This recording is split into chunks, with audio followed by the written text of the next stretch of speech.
Right, given that we have to dismantle the scope, take it off the base, we're going to lose alignment on everything anyway, so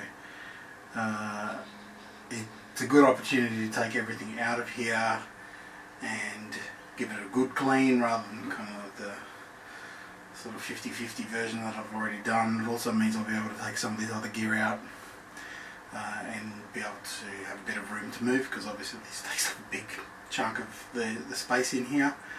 And given that I've ordered the various wheels and motor assembly, belts and all that sort of stuff, I'm going to need a bit of room to move anyway in here. So I'm going to take this inside, put it on the dining table and give it a fair clean. So digging through all of the other bits and pieces that I had in the house as well, I had purchased a bunch of rusty fasteners replacements. So all of these rusted out various bolts that are around on the scope we'll be able to replace with fresh stainless ones. So yeah, starting from scratch, losing all the alignment and all the work that we've put in, but better take the opportunity now while we've got to make some room anyhow. So alright, I'm going to go and get another telescope case for this one because I left that in the garage.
We've put the scope into self-test mode, which is when you switch the scope on, you just sort of mash the 4 key over and over and over again on the keypad.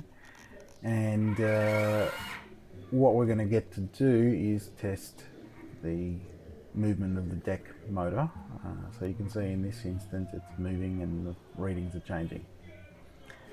When we flip over to test RA and we're just moving left and right, you can see the RA number is reading 0. We're not getting any values. So there is definitely a fault in terms of things coming back from the encoder. So we're going to need to investigate that. So I've pulled apart the base and we can have a look at what's going to be in the electronics in the base.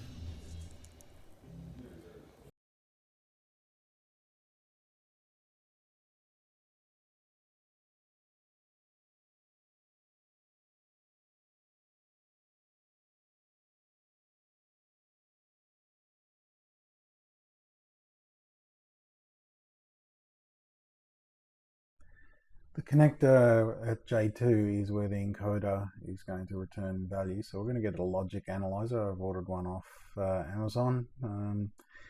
And we should be able to get to a point where we can inspect if we're getting any readings coming from the encoder.